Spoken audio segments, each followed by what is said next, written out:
Bihar board से जितने भी छात्र 9th 10th और 11वीं और 12वीं के लिए एडमिशन कराने वाले हैं उनके लिए ये वीडियो बहुत ही महत्वपूर्ण होने वाला है। इस वीडियो को थोड़ा सा भी स्किप मत करिएगा और इस वीडियो को ध्यान से देखिएगा, क्योंकि आप एक वीडियो से अगर आप वीडियो छोड़ देते हैं तो आप एडमिशन आपका रद्द भी हो सकता है और आप क्या पता आप एग्ज़ाम भी ना दे पाओ। दो गलतियां जो कि हर एक स्टूडेंट करते हैं एडमिशन कराते समय, जिसके कारण उनका एक साल बर्बाद चल जाता है। फिर अगले साल उनको एडमिशन लेना पड़ता है और अगले साल फिर एग्ज़ाम देना पड़ता है, उनका एडमिट कार्ड आता ही नहीं है। तो एडमिशन कराते समय दो गलतियां आपको नहीं करनी है। वो कौन सी गलतियां है मैं वीडियो में बताऊँगा। तो दो गलतियां आपको बिल्कुल भी नहीं करनी है। वो उस वीडियो को शुरू से लेकर लास्ट तक देखिए, तभी आपको समझ में आएगा कि कौन सी दो गलतियां हैं जो हर एक स्टूडेंट करते हैं, हमको नहीं करना है। उसी के कारण की वजह से, जैसे कि आप देखते होंगे आपके जितने भी गांव में फ्रेंड्स होंगे जो एग्ज़ाम दे चुके होंगे या फिर देने वाले हैं, उनका बहुत सारे ऐसे केसेस में होता है कि उनका एडमिट कार्ड ही नहीं आता है। उनका एडमिट कार्ड नहीं आ पाता है, जिसके कारण उनका एग्ज़ाम रद्द हो जाता है। वो एग्ज़ाम दे ही नहीं पाते हैं। अगले साल फिर फॉर्म भरते हैं, फिर एडमिशन कराते हैं तो आप एग्ज़ाम दे सकते हैं, तो उस अगले साल दे पाते हैं। ज़्यादातर ये 10th क्लास वालों के साथ ऐसा होता है। तो 9th 10th and 11th 12th चारों जितने में चारों क्लास में जितने भी इस साल एडमिशन कराने वाला है, चाहे वो आप 9th में कराओ, चाहे आप 10th में कराओ, या फिर 10th के स्टूडेंट इस बार 11th में यानी कि इंटर की पढ़ाई के लिए एडमिशन करा रहा हो, या फिर 11th से 12th में एडमिशन करा रहा हो, यानी कि एडमिशन को लेकर जो गलतियां लोग करते हैं एडमिशन कराते समय, वो आपको बिल्कुल भी नहीं करना है। उस गलती को आप रिपीट करेंगे तो फिर आपका वही हाल हो जाएगा। आपका एडमिट कार्ड आएगा ही नहीं और आप परेशान हो जाएंगे, फिर आप इधर उधर भटकेंगे, फिर आप एक साल की पढ़ाई बर्बाद हो जाएगी। तो एक साल की पढ़ाई बर्बाद होने से बचना चाहते हैं और एक साल आप पीछे जाने से बचना चाहते हैं, तो ये वीडियो आप ही के लिए है। स्पेशली आप ही के इसी मुद्दे से ये सोचकर बनाया गया है कि आप दो गलतियों के अवेयर कराने के लिए ये वीडियो उसी मकसद से बनाया गया है। तो दो गलतियाँ कौन कौन सी है?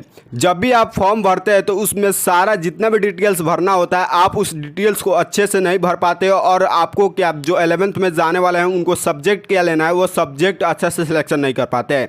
यानी कि यदि आपको फॉर्म भरने नहीं आता है तो आप किसी दूसरे से सीनियर से अपने भरवाए, लेकिन फॉर्म को अच्छे से भरना है। जिस सेक्शन में जो पूछ रहा है, नाम या फिर ईमेल आईडी या फिर कौन सा सब्जेक्ट आपको लेना है, उस सेक्शन को आपको अच्छे से भरना है और जितनी भी डिटेल्स है सारे डिटेल्स बारीकी से भरना है। पहला गलती मोस्टली लगभग 60% स्टूडेंट यही गलती करते हैं, फॉर्म भरना। पहली बार तो वो एडमिशन कराने जाते हैं, उनको पता ही नहीं होता है क्या करना है क्या नहीं। ज़्यादातर 11th वालों के साथ ऐसा होता है। पहली बार वो कॉलेज में एडमिशन कराते हैं और वो फॉर्म आ जाता है तो वहाँ पे वो फिलअप नहीं कर पाते हैं अच्छे से, जिनके कारण उनका एडमिशन रद्द हो जाता है और उनका एडमिट कार्ड भी नहीं आ जाता है। इसके आगे चल के उनको दिक्कत होता है। तो पहली गलती आपको ये नहीं करना है। आप जब भी फॉर्म आपको मिले, आप फॉर्म लाएँ किसी भी थ्रू, या फिर आप ऑनलाइन अप्लाई कराए, तो ऑनलाइन अप्लाई कराते समय भी आपको ये ध्यान रखना है, हर एक बार आप जैसे ही फिल कर देंगे, सारा डिटेल्स फिल करने के बाद आपको एक बार और देख के वहाँ पे कंफर्म आपको कर लेना है। बिना कंफर्मेशन के आप वहाँ पे सबमिट कर देंगे तो फिर आपकी दिक्कत हो जाएगी। तो सारा चीज़ को दोबारा से 3 बार से आपको देख के कंफर्म कर लेना है कि आप सारा डिटेल सही है या फिर नहीं है। तो सारा डिटेल सही हो जाने के बाद भी आप प्रिंसिपल के पास अपना जमा करें, जो भी आपका फॉर्म है वो अपना जमा कर दे या फिर रसीद चालान कटवाए, सारा कुछ मिलाने के बाद ही। सबसे पहले तो आपको ये कर लेना है। और दूसरी गलती जो कि लगभग स्टूडेंट करते ही हैं, दूसरी गलती ये होती है कि बहुत सारा जो कि एग्ज़ाम फॉर्म होता है वो आपने जब जमा करने जाते हैं प्रिंसिपल के ऑफिस में, या फिर वो आप प्रिंसिपल के साथ ऑफिस एडमिशन कराने जाते हैं, तो वहाँ पे पैसे दे देते हैं। जितना रजिस्ट्रेशन कार्ड या फिर एडमिशन चार्ज होता है वो दे देते हैं और वो अपने सामने रह के आप वहाँ पे रजिस्टर पे नाम नहीं चढ़वाते हैं या फिर कुछ प्रूफ वगैरह नहीं लेते हैं। इसी कारण से उनका रद्द हो जाता है। वहाँ पे बहुत सारे ऐसे होते हैं जो कि प्रिंसिपल पैसे रख लेते हैं एंड आपका एडमिशन भी नहीं करते हैं, एडमिशन रसीद काट के आपको देते ही नहीं है। तो सबसे पहले तो आपको जो भी आप वहाँ पे एडमिशन करा रहे हैं या फिर रजिस्ट्रेशन करा रहे हैं, तो आपको ये ध्यान में रखना है, आप चाहे 9th के स्टूडेंट हो, 10th में एडमिशन करा रहे हो इस साल 10th बिहार बोर्ड 2025 के लिए, या फिर 11th 12th के लिए, आप जो भी एडमिशन करा रहे हो, आपको ये ध्यान रखना है वहाँ पे आपको रह कर जो भी आपने रसीद दिया कुछ प्रूफ के तौर पे मांगना है कि कुछ हमको प्रूफ दीजिए तभी हम जाएंगे। पैसे दे के आपको चल नहीं आना है। पैसे देंगे तो वो रख लेगा, आपका एडमिशन भी नहीं हो पाएगा और आप सालों भर पछताते रह जाएंगे। आप समझेंगे हमारा एडमिशन हो गया, लेकिन आपका एडमिशन खाते में जो बिहार बोर्ड का जो रजिस्टर है उसमें चढ़ेगा ही नहीं और आप पढ़ाई करेंगे, 1 साल आपका बर्बाद जाएगा।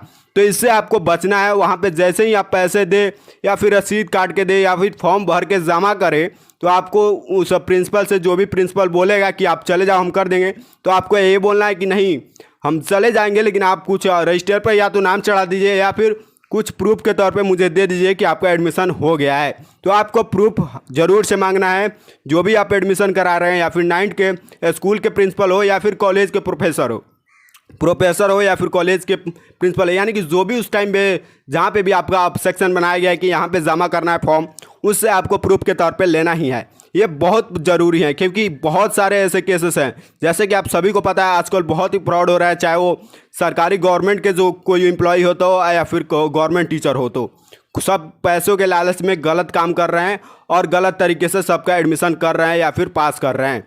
तो आपको पैसों के लिए इससे अवेयर रहना है। आप पैसे भले ज़्यादा दें, लेकिन उसी टाइम आपको ध्यान से करके करा लेना है अपना एडमिशन, और वहाँ पे आपको प्रूफ कर लेना आप सामने ही करा है। लेकिन पैसा भले थोड़ा ज़्यादा देना है, लेकिन आपका एडमिशन में थोड़ा सा भी गड़बड़ी नहीं होना चाहिए, या फिर रजिस्ट्रेशन में थोड़ा सा भी गड़बड़ी नहीं होना चाहिए। और जो भी फॉर्म भरे आप सीनियर से आपने, यदि आपको पता है तो आप 100% श्योर हो तो वहीं आप भरे, यदि आप नहीं श्योर हो तो आप किसी सीनियर से या फिर जो साइबर कैफ़े में जाके आप उसे ध्यानपूर्वक फॉर्म भर के तभी सबमिट करें। ये दो गलतियाँ थी जो 100 में से लगभग 60% स्टूडेंट करते हैं, और इसी कारण की वजह से उनका एडमिट कार्ड एग्ज़ाम जब देने का समय आता है उस टाइम पे उनका एडमिट कार्ड जारी नहीं होता है। वो फिर चाहे मैट्रिक का एग्ज़ाम दे रहे हो या फिर 12th का यानी कि इंटर का एग्ज़ाम दे रहे हो, इसी कारण की वजह से उनका नहीं आता है और वो घबरा जाते हैं। 1 साल का पढ़ाई उन्हें बेकार चला जाता है, उनका पढ़ाई एकदम टेंशन में और डिप्रेशन में चल जाता है, क्योंकि उन्होंने 1 साल मेहनत किया है और उनका एडमिट कार्ड ही नहीं आया है, तो उन पे क्या इफेक्ट होगा आप ही सोच सकते हैं। तो ये गलती आपको बिल्कुल भी नहीं करना है, ताकि आपको आगे जाके पछतावा ना हो। तो इन 2 गलतियों को आपको तुरंत सुधार लेना है। और इस वीडियो को लाइक करके, और जो भी आपके दोस्त एडमिशन कराने वाले हैं इस बार, जो भी फ्रेंड सर्किल में एग्ज़ाम दिए हैं, उनको ये वीडियो शेयर करें ताकि वो भी अवेयर हो जाए। 2 गलती आपको बिल्कुल भी नहीं करना है, उनको भी पता चले या फिर किस वजह से एडमिट कार्ड नहीं आ पाता है, या फिर हम एग्ज़ाम नहीं दे पाते, एडमिशन रद्द हो जाता है, एडमिशन हो ही नहीं पाता है। तो वीडियो को फटाफट से शेयर कर दे, उनको भी इन्फॉर्म करें। इस चैनल को सब्सक्राइब करके बेल आइकन प्रेस कर ले। बिहार बोर्ड से रिलेटेड जितने भी अपडेट आती है आप तक पहुंचाई जाती है, और सारा कुछ इसमें, और जो भी स्टूडेंट गलतियां करते हैं उस गलतियों को भी अवेयर कराया जाता है कि आप कैसे अच्छा परफॉर्म कर सकते हैं, अपना एग्ज़ाम अच्छा बेहतर से दे सकते हैं। सारा गाइडेंस दिया जाता है एग्ज़ाम से रिलेटेड। तो इस चैनल को सब्सक्राइब करना बिल्कुल भी ना भूलें। सब्सक्राइब करके अभी बेल आइकन प्रेस करें। Thank you.